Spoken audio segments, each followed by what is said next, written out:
ನೋಡ್ತಾ ಇದ್ದೀರಿ ವೀಕ್ಷಕರೇ, ಯಾವ ರೀತಿ ಗೇಮ್ ಆಗ್ತಾ ಇದೆ ನಮ್ಮ ಚುನಾವಣೆಗಳು ಅಂತ ಹೇಳಿದರೆ, ಅಫ್ಕೋರ್ಸ್ ಲೈಫ್ ಇಸ್ ಗೇಮ್ ಅಂತ ದೊಡ್ಡವರು ಹೇಳ್ತಾರೆ. ಚುನಾವಣೆಯಲ್ಲಿ ಅವ್ರು ಯಾವ ಬಾಣ ಬಿಡ್ತಾರೆ ಅದಕ್ಕೆ ಪ್ರತಿಯಾಗಿ ನಾವು ಯಾವ ಬಾಣ ಬಿಡಬೇಕು, ಅವ್ರು ಯಾವ ತಂತ್ರವನ್ನು ಹೂಡ್ತಾರೆ ನಾವು ಯಾವ ರೀತಿ ಪ್ರತಿತಂತ್ರವನ್ನು ಹೂಡಬೇಕು.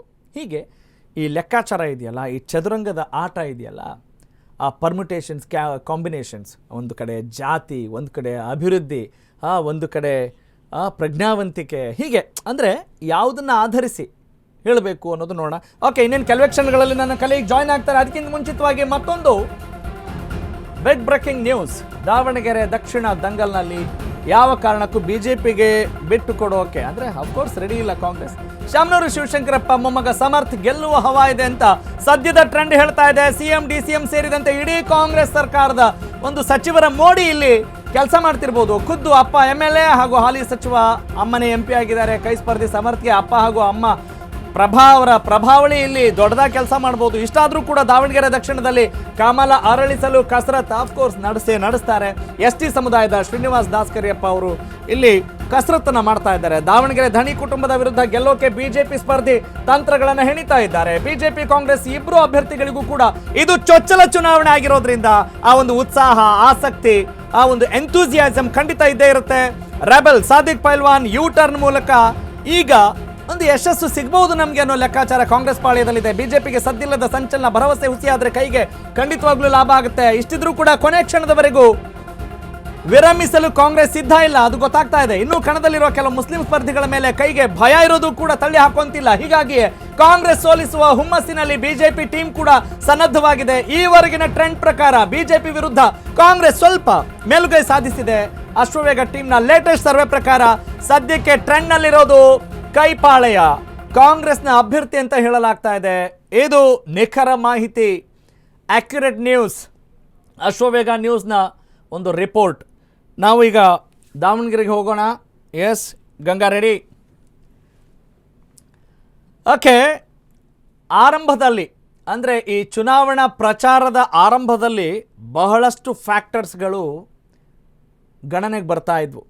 ಆದರೆ ದಿನಗಳಿದಂತೆ ಪ್ರಚಾರ ಚುರುಕುಗೊಳ್ತಾ ಇದ್ದ ಹಾಗೆ ಬಹಳಷ್ಟು ಲೆಕ್ಕಾಚಾರ ತಲೆ ಕೆಳಗಾಗುವಂಥದ್ದನ್ನು ನಾವು ನೋಡ್ತಾ ಇದ್ವಿ. ಆದರೆ ಈಗ ಎಲ್ಲ ನಾಯಕರು ಎಲ್ಲ ಪಕ್ಷಗಳಿಂದ ಕೂಡ ದೌಡಾಯಿಸ್ತಾ ಇದ್ದಾರೆ. ಯತ್ನಾಳ್ ಅವರು ಸದ್ಯ ಇರಲಿಲ್ಲ, ಈಗ BJPಗೆ ಬಂದು ಅಲ್ಲಿ ಪ್ರಯತ್ನ ಪಡ್ತಾ ಇದ್ದಾರೆ. ಬಹಳ ತೆರೆಮರೆಯ ಕಸರತ್ತು ಅಂತ ನಮಗೆ ಗೊತ್ತಾಗ್ತಾ ಇದೆ. ನೀವು ಗ್ರೌಂಡಲ್ಲೇ ಇದ್ದೀರಿ. ಮತದಾರನ ಮನದಾಳ ಏನಿದೆ, ಅಭ್ಯರ್ಥಿಗಳ ಅಂತರಾಳ ಇದೆ ಯಾವ ರೀತಿ ಇದೆ, ದಾಳ ಪ್ರತಿದಾಳಗಳ ಒಂದು ರೀತಿ ಲೆಕ್ಕಾಚಾರ ಯಾವ ರೀತಿ ಇದೆ. Yes, over to you Ganga.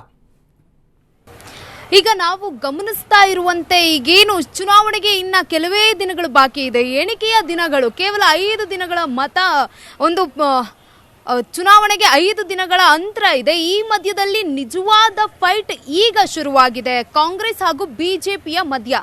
ಯಾಕಂತಂದ್ರೆ ಈಗ ಅಭ್ಯರ್ಥಿಗಳು ಈಗಾಗಲೇ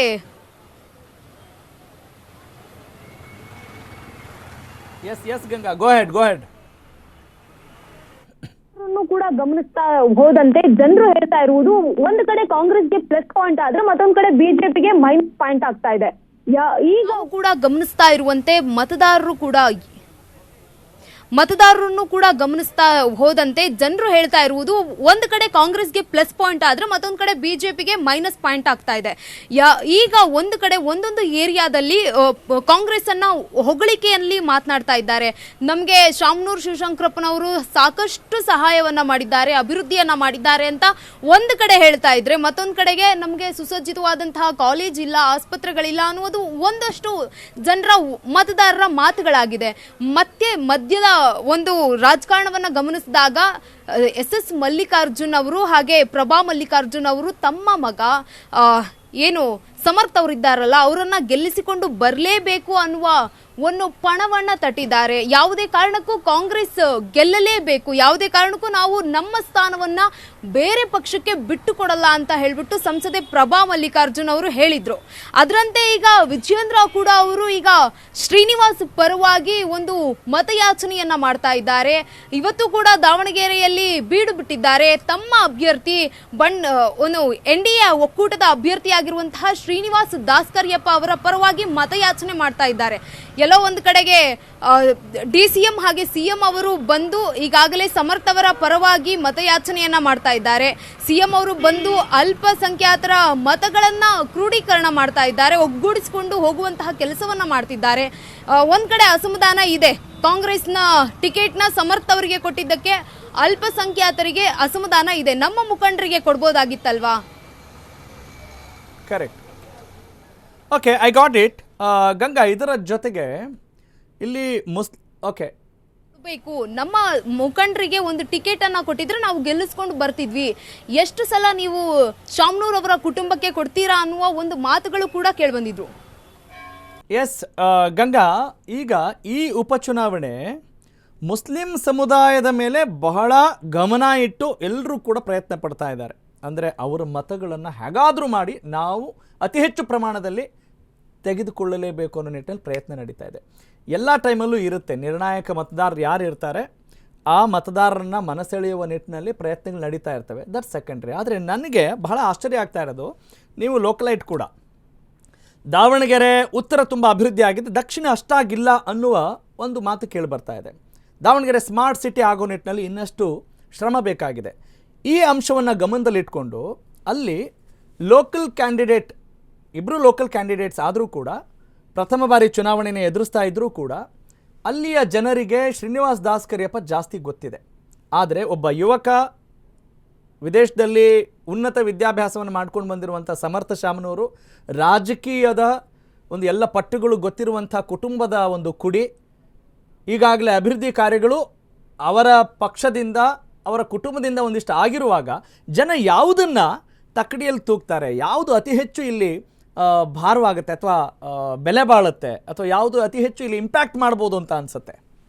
ಈಗಾಗಲೇ ನೀವು ಹೇಳಿದ ಹಾಗೆ ಉತ್ತರದಲ್ಲಿ ಹೆಚ್ಚಿನ ಅಭಿವೃದ್ಧಿ ಇದೆ. ಅಲ್ಲಿ ಇರುವಂತಹ ಫೆಸಿಲಿಟಿಗಳು, ಅಲ್ಲಿರುವಂತಹ ಚರಂಡಿ ವ್ಯವಸ್ಥೆ ಆಗಿರ್ಬೋದು, ಅಲ್ಲಿರುವಂತಹ ರಸ್ತೆಗಳನ್ನಾಗಿರ್ಬೋದು ಗಮನಿಸಿದಾಗ ದಕ್ಷಿಣದಲ್ಲಿ ಎಲ್ಲೋ ಒಂದು ಕಡೆ ಕಾಂಗ್ರೆಸ್ ಈ ಒಂದು ಅಭಿವೃದ್ಧಿಯನ್ನು ಮಾಡೋದ್ರಲ್ಲಿ ಎಡವಿದೆ ಅನ್ನೋದು ಸ್ಪಷ್ಟವಾಗಿ ಕಾಣಿಸ್ತಾ ಇದೆ. ಯಾಕಂತಂದರೆ ಇದು ನಾವು ಹೇಳಿರುವಂತಹ ಮಾತುಗಳಲ್ಲ, ಸ್ವತಃ ಇಲ್ಲಿರುವಂತಹ ದಕ್ಷಿಣದಲ್ಲೇ ಇರುವಂತಹ ಜನರು ಹೇಳ್ತಾ ಇರುವಂಥದ್ದು. ಇಲ್ಲಿ ಎಂಟೈರ್ ಏನು ದಕ್ಷಿಣ ಜಿಲ್ಲೆ, ದಕ್ಷಿಣ ಭಾಗ ಇದೆ ಅಲ್ವಾ, ದಕ್ಷಿಣ ವಿಧಾನಸಭಾ ಕ್ಷೇತ್ರ, ಇಲ್ಲಿ ಒಂದು ಆಸ್ಪತ್ರೆ ಕೂಡ ಎಲ್ಲೂ ಕೂಡ ಕಾಣಿಸಿಲ್ಲ. ಆದರೆ ಜೊತೆಗೆ ರಸ್ತೆಗಳು ಕೂಡ ಕೆಲವೊಂದು ಏರಿಯಾಗಳಲ್ಲಿ ರಸ್ತೆಗಳು ಕೂಡ ಸರಿ ಇಲ್ಲ ಅನ್ನುವ ಆರೋಪಗಳು ಕೂಡ ಕೇಳಿ ಬಂದಿದ್ವು. ನಾವು ಯಾವುದೇ ಒಂದು ಏನೇ ಆರೋಗ್ಯ ಸಮಸ್ಯೆ ಆದರೂ ಕೂಡ ಉತ್ತರಕ್ಕೆ ಹೋಗಬೇಕು, ಏನೇ ಒಂದು ಸಮಸ್ಯೆ ಆದರೂ ಅಥವಾ ಮಕ್ಕಳಿಗೆ ಶಾಲೆಗೂ ಕಳಿಸ್ಬೇಕು ಅಂದ್ರೂ ಕೂಡ 2-3 ಕಿಲೋಮೀಟರ್ ಆಗುತ್ತೆ ಉತ್ತರ ವಿಧಾನಸಭಾ ಕ್ಷೇತ್ರ, ನಾವು ಉತ್ತರಕ್ಕೆ ಕಳಿಸ್ಬೇಕು. ಯಾಕೆ ದಕ್ಷಿಣ ಕ್ಷೇತ್ರ ದೊಡ್ಡದಾಗಿದೆ, ಯಾಕೆ ಇಲ್ಲಿ ಮಾಡಬಾರ್ದು ಅನ್ನುವ ಕೂಗು ಇಲ್ಲಿನ ಮತದಾರರಾಗಿದೆ. ಜೊತೆಗೆ ಇಲ್ಲಿರುವಂತಹ ಬಿಜೆಪಿಯ ಅಭ್ಯರ್ಥಿ ಶ್ರೀನಿವಾಸ್ ದಾಸ್ ಕರಿಯಪ್ಪ ಅವರು ಇಲ್ಲಿ ದಕ್ಷಿಣ ಕ್ಷೇತ್ರದಲ್ಲಿ ಇಲ್ಲಿರುವಂತಹ ಯುವಕರ ಜೊತೆಗೆ ಒಡನಾಟವನ್ನ ತುಂಬಾ ಆತ್ಮೀಯತೆಯಾಗಿ ಇಟ್ಕೊಂಡಿದ್ದಾರೆ. ಯುವಕರನ್ನ ಒಗ್ಗೂಡಿಸುವಂತಹ ಕೆಲಸವಾಗಿರ್ಬೋದು ಅಥವಾ ಯುವಕರ ಜೊತೆಗೆ ಒಡನಾಟ ಇರೋದ್ರಿಂದ ಹೆಚ್ಚಿನದಾಗಿ ದಾಸ್ ಕರಿಯಪ್ಪ ಅವರಿಗೆ ಒಂದು ಒಲವನ್ನ ತೋರಿಸ್ತಾ ಇದ್ದಾರೆ ಇಲ್ಲಿನ ಯುವಕರು. ಆದ್ರೆ ಅವರಿಗೊಂದು ಚಾನ್ಸ್ ಕೊಟ್ಟು ನೋಡೋಣ, ಅವರು ಯಾವ ರೀತಿಯಾದಂತಹ ಅಭಿವೃದ್ಧಿಯನ್ನ ಮಾಡ್ತಾರೆ, ಅವರನ್ನು ಗೆಲ್ಲಿಸ್ಕೊಂಡು ಬರೋಣ ಅಂತ ಇಲ್ಲಿನ ಮತದಾರರು ಹೇಳ್ತಾ ಇರುವಂತಹ ಮಾತು. ಓಕೆ, ಈಗ ದಾವಣಗೆರೆ ದಕ್ಷಿಣ ವಿಧಾನಸಭಾ ಕ್ಷೇತ್ರದ ಈ ಉಪಚುನಾವಣೆಯಲ್ಲಿ ಬಹಳಷ್ಟು ಅಂಶಗಳು ಗರಿಗೆದಿರ್ತಾ ಇದ್ದಾವೆ. ನಮ್ಮ ಮತದಾರರು ಅಥವಾ ನಾವೆಲ್ಲರೂ ಸಾಮಾನ್ಯವಾಗಿ ಯಾವ ತಪ್ಪನ್ನು ಮಾಡ್ತೀವಿ ಅಂತ ಹೇಳಿದರೆ, ಅಭಿವೃದ್ಧಿ ವಿಚಾರವನ್ನು ಮರೆತು ಬಿಟ್ಟು ಬರೀ ಪ್ರತಿಷ್ಠೆಗೆ, ಜಿದ್ದಿಗೆ ನಾವು ನಿಂತು ಬಿಡ್ತೀವಿ. ಅದು ಆಗಬಾರ್ದು ಅನ್ನೋದೇ ಅಶ್ವವೇಗ ನ್ಯೂಸ್ನ ಒಂದು ಪ್ರಮುಖ ಕಳಕಳಿ. ಓಕೆ, ಸದ್ಯಕ್ಕೆ ಟ್ರೆಂಡ್ ಹೇಗಿದೆ ಅನ್ನೋದ್ರ ಬಗ್ಗೆ ನಿಮಗೆ ಒಂದು ಸ್ಪಷ್ಟ ಚಿತ್ರಣವನ್ನು ಕೊಡೋ ಪ್ರಯತ್ನವನ್ನು ನಾವು ಮಾಡ್ತಾ ಇದ್ದೀವಿ. ಇದು ದಾವಣಗೆರೆ ದಕ್ಷಿಣದ ಹೈ ವೋಲ್ಟೇಜ್ ಕಣದಲ್ಲಿ ಯಾರು ಗೆಲ್ತಾರೆ ಗೆಲ್ಲಲ್ಲ ಅನ್ನೋದು ಕುತೂಹಲ ಇದ್ದರೂ ಕೂಡ ಕಾಂಗ್ರೆಸ್ ಪಾಳ್ಯ ಒಂದಿಷ್ಟು ಹೆಚ್ಚು ಮುನ್ನಡೆಯನ್ನು ಕಾಯ್ದುಕೊಳ್ಳಬಹುದು ಅಂತ ಈ ಸಂದರ್ಭದಲ್ಲಿ ಹೇಳ್ಬೋದಾಗಿದೆ. ಇನ್ನು ಮುಂದಿನ ಹಂತದಲ್ಲಿ ನಾವು ಬಾಗಲಕೋಟೆಗೂ ಹೋಗಬೇಕಾಗಿದೆ. ಅಲ್ಲಿ ಯಾವೆಲ್ಲ ಅಂಶಗಳು ಗರಿಗೆದಿರ್ತಾ ಇದ್ದಾವೆ, ಯಾವ ರೀತಿ ಕಸರತ್ತು ನಡೀತಾ ಇದೆ, ಎಲ್ಲವನ್ನೂ ಕೂಡ ನೋಡೋಣ. ಎಲ್ಲೂ ಹೋಗ್ಬಿಡಿ. ಅದಕ್ಕಿಂತ ಮುಂಚೆ let's go for a break ನಾವು.